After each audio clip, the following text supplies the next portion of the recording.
Yang juga jadi sorotan, saudara, anggota tim pengamanan protokoler Kapolri melakukan kekerasan fisik terhadap jurnalis yang tengah bertugas di stasiun Semarang Tawang.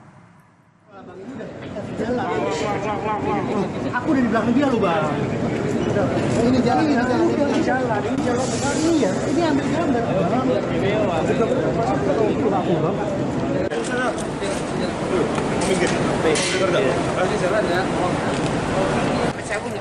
Peristiwa ini terjadi pada Sabtu petang saat Kapolri Jenderal Listio Sigit Prabowo meninjau arus balik Lebaran. Ketika para jurnalis tengah merekam aktivitas Kapolri di Stasiun Tawang, Semarang, Jawa Tengah, salah satu tim pengamanan Kapolri, yakni Ibda Endri, meminta para jurnalis untuk menjauh. Selain itu, Ibda Endri, maksud kami, juga memukul kepala seorang wartawan yang sedang melakukan peliputan.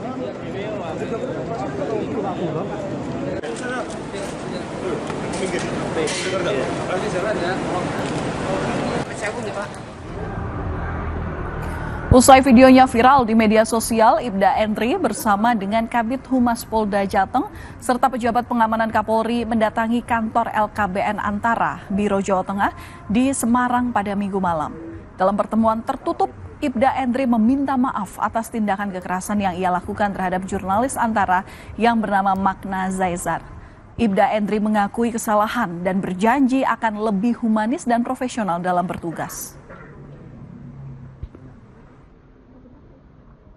Mengucapkan mohon maaf yang sebesar-besarnya atas kejadian di Stasiun Tawang dan rekan-rekan media.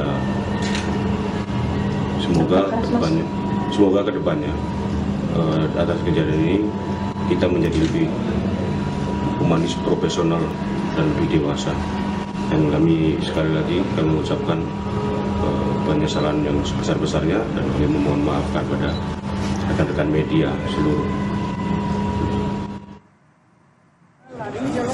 Magna Zaizar, jurnalis foto Antara yang menjadi korban pemukulan ajudan Kapolri, telah membuka pintu maafnya.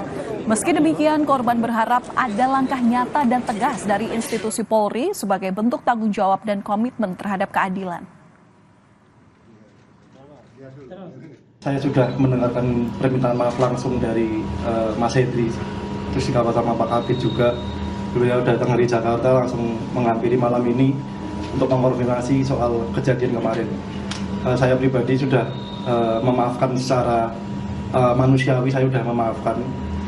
Cuma nanti ada tindak lanjut dari Polri sendiri untuk Mas Hendri.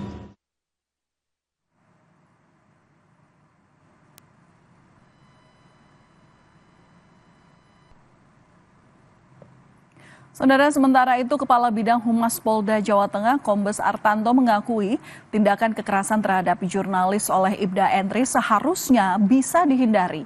Polri berjanji akan menyelidiki peristiwa ini dan menjatuhkan sanksi jika ditemukan adanya pelanggaran.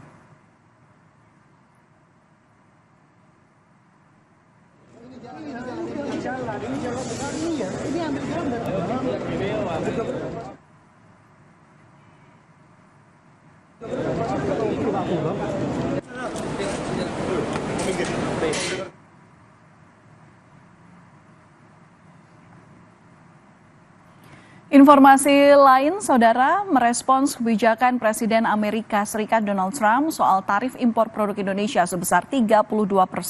Presiden Prabowo Subianto bilang Indonesia akan berunding dengan Amerika Serikat guna mencari solusi. Menghadiri acara panen raya padi di Kabupaten Majalengka pada Senin siang, Presiden Prabowo meminta masyarakat agar tetap tenang dalam menyikapi dampak tarif Trump. Presiden Prabowo bilang sudah menginstruksikan Menteri Kabinet Merah Putih untuk mengirimkan delegasi tingkat tinggi ke Amerika. Hal itu dilakukan untuk mencari solusi terkait tarif Trump yang akan berlaku pada 9 April 2025. Yang terakhir, perang dagang kita juga kena, ya kan? Tapi kita tenang, kita punya kekuatan, kita juga nanti akan berunding. Kita akan berunding dengan semua negara. Kita akan juga buka perundingan sama Amerika. Kita akan menyampaikan kita ingin hubungan yang baik. Kita ingin hubungan yang adil. Kita ingin hubungan yang setara.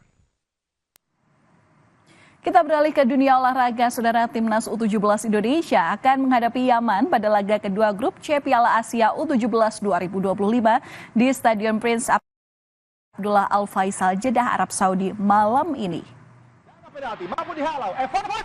Indonesia dan Yaman sama-sama meraih kemenangan di laga perdana. Skuad muda Garuda menang 1-0 melawan Korea Selatan, sementara Yaman menang 2-0 melawan Afghanistan. Indonesia dan Yaman sama-sama mengincar kemenangan untuk merebut tiket Piala Dunia U17 lewat jalur langsung lolos di fase grup.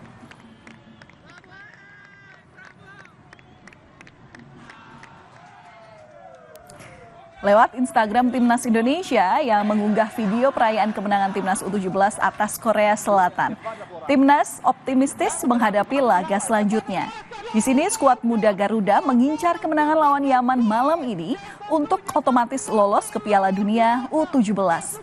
Yaman akan jadi lawan tangguh karena pada Sabtu lalu Yaman mampu menekuk Afghanistan 2-0. Hasil positif ini mengantarkan Yaman memuncaki klasemen grup C Piala Asia U17. Garuda Muda, Putra Florasta, tendangan penalti mampu dihalau. Asisten pelatih Timnas Indonesia Denny Lanzat memanfaatkan momen Lebaran untuk mengunjungi kediaman keluarganya yang ada di Maluku.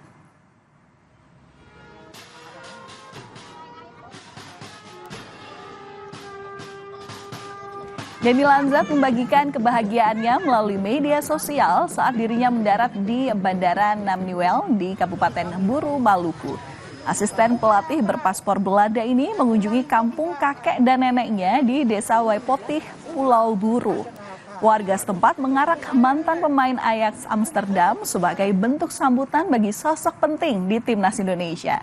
Nah, selama di Maluku, Lanzat bersama dengan keluarganya menggelar syukuran di depan kediaman mereka dan berwisata ke pantai.